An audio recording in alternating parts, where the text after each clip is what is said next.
In a perfect world, Okay. you would have one mom, one dad, one family, but today's society is not a perfect world, it's not a perfect family, and you just make the best of what is. Well, I'm not gonna blame today. I mean, And that's the world's just- never been perfect. So Well, I mean, Human nature. human nature. yeah. Human nature, and now today we have more blended families Yeah. than ever before. So how do we deal with those blended families? We do. And that's So- what this conversation is about, dealing with those blended families and co-parenting. Follow and share.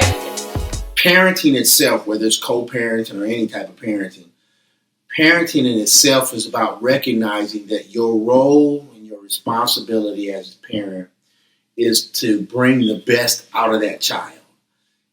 It never made sense to me that a kid would not be without their would not have access to their biological parent.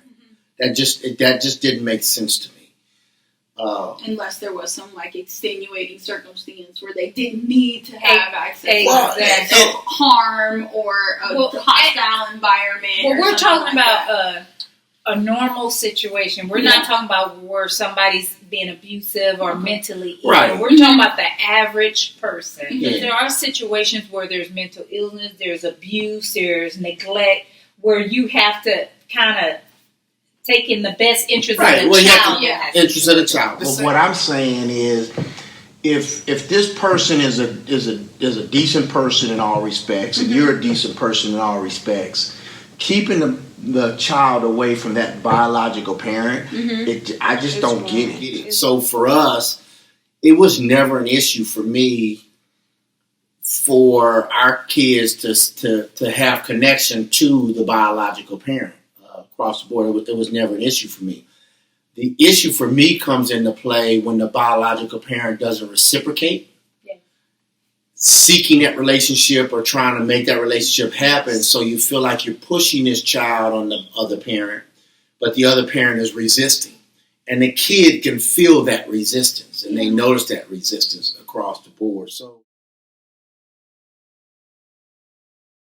I dealt with guilt. I felt guilty. Yeah. Even though I didn't want to be in the relationship, I didn't want my kids to have to suffer from the fact that I ended the relationship. So initially for me, it was I needed to make my children available to that family. And over time, when the kids got old enough to make that decision for themselves, then I kind of stepped back away from that.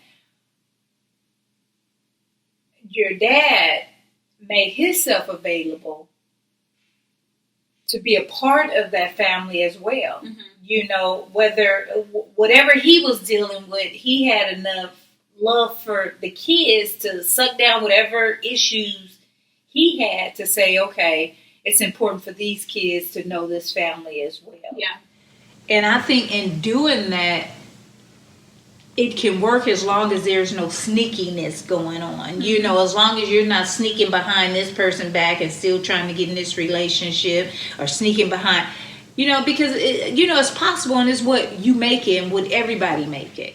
You know, it's not impossible. So, and I think communication with your new spouse or new relationship and taking consideration how he feel about the situation and he taking consideration how you feel about the situation, and you all come to a happy medium.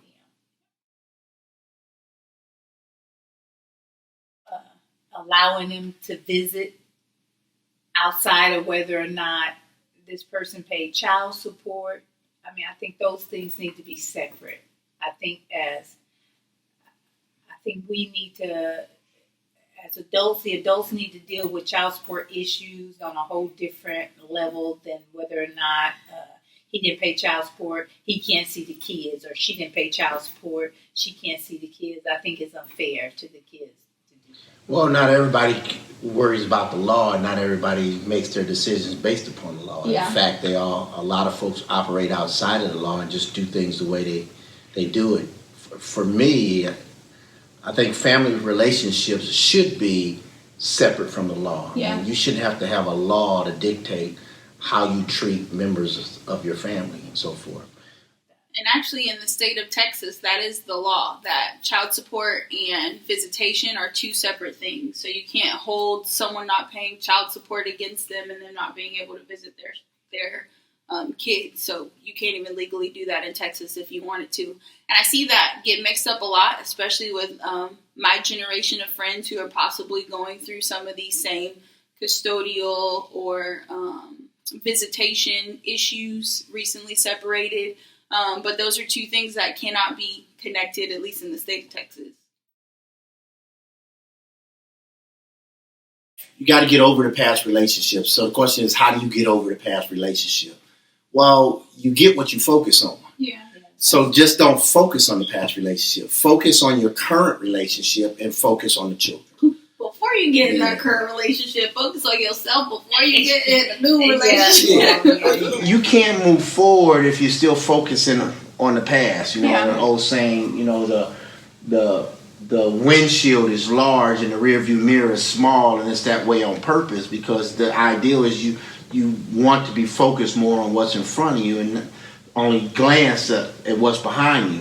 And then glancing at what's behind you, you know, history is supposed to teach us and so forth. So that's the only reason you look in the rearview mirror is to figure out what lesson I got from behind me. But all the focus should be on the windshield and what's in front of you. Which in this case is your child. Exactly. Don't forget to like, follow and share. Thumbs up, guys.